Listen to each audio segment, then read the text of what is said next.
മുൻ മുഖ്യമന്ത്രി സി.എച്ച്. മുഹമ്മദ് കോയയുടെ സ്മരണകളുള്ള മുസ്ലിം ലീഗിന്റെ അവിഭാജ്യ ഘടകമായിരുന്ന ക്രസന്റ് ഹൗസ് ലേലത്തിലേക്ക് നീങ്ങിയത് വലിയ ചർച്ചയായി. അപ്പോഴാണ് പലർക്കും മനസ്സിലായത് മാന്യതയുടെ മുഖമാണ് എം.കെ. മുനീർ എന്ന്. ഇതിൽ നിന്നും മനസ്സിലാക്കാൻ സാധിക്കുന്നത് രാഷ്ട്രീയത്തിലും മാന്യത കൈവശമുള്ളവരും ഈ സമയത്തും ഉണ്ട് എന്നുള്ളത് തന്നെയാണ്. Crescent house C. പണിത വീടാണിത്.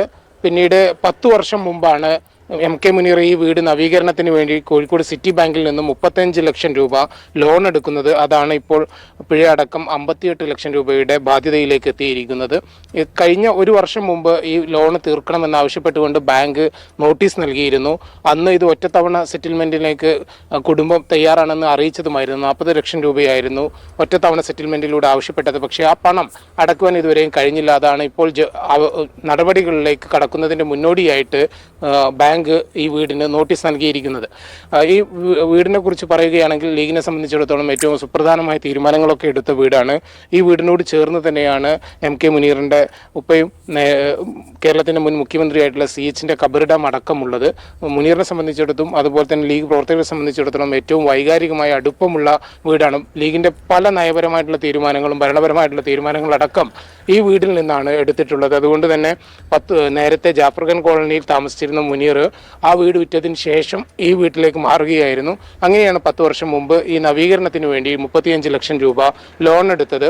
30 വർഷത്തോളം ജനപ്രതിനിധിയാവുകയും 10 വർഷത്തോളം മന്ത്രിയായിരിക്കുകയും ചെയ്ത ആളാണ് മുനീർ. പക്ഷേ ഇത്തരത്തിലൊരു ബാധ്യതയോടുകൂടിയാണ് അദ്ദേഹത്തിൻ്റെ രാഷ്ട്രീയ പൊതുപ്രവർത്തന പാർലമെന്ററി ജീവിതം അവസാനിക്കുന്നത് എന്നതാണ് വസ്തുത. ഏതായാലും കുടുംബം ഈ ലോണ് തിരിച്ചടക്കുമെന്ന് തന്നെയാണ് ബാങ്കിനെ അറിയിച്ചിരിക്കുന്നത്. ആ നടപടി 31-ാം തീയതിക്കകം ഈ ലോൺ തുക തിരിച്ചടക്കുകയോ. പലവട്ടം എം.എൽ.എ, എം.പി, 3 വട്ടം മന്ത്രി, അതും പൊതുമരാമത്ത് വകുപ്പ് മന്ത്രി. എന്നിട്ടും അദ്ദേഹത്തിന് വീടിന് വേണ്ടി വാങ്ങിയ ലോൺ തിരിച്ചടയ്ക്കാൻ കഴിയാത്ത അവസ്ഥ.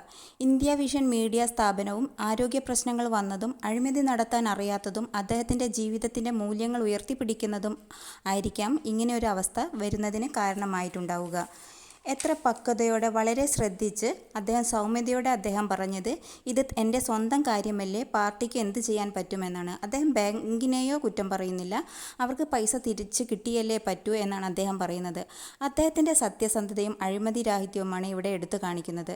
കോടികൾ കൈവശം വെച്ച് അമ്മാനമാടുന്ന രാഷ്ട്രീയ നേതാക്കളുടെ എന്തിന് ഇന്ന് സാധാരണക്കാരൻ്റെ കൈകളിൽ പോലും കോടികൾ ഉള്ള ഈ സമയത്ത് തൻ്റെ വീട് സംരക്ഷിക്കാൻ ബുദ്ധിമുട്ടുന്ന ഒരു രാഷ്ട്രീയ നേതാവിൻ്റെ ഇന്നത്തെ കാലത്ത് ഒരു അത്ഭുതം തന്നെയാണ്.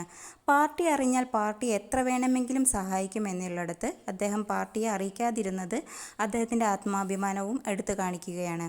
ഇതിനകം തന്നെ അദ്ദേഹത്തെ പാർട്ടി സഹായിച്ചു എന്ന് പറയുന്നു, ജപ്തിയിൽ നിന്ന് ഒഴിവായി കിട്ടി എന്ന് പറയുന്നുണ്ട്. ആരെയും ദ്രോഹിച്ചിട്ടില്ല, എന്തെങ്കിലും വഴിയുണ്ടാകും എന്ന് പറയുന്നിടത്ത് അദ്ദേഹത്തിൻ്റെ നന്മ വെളിവാവുകയാണ് ചെയ്യുന്നത്.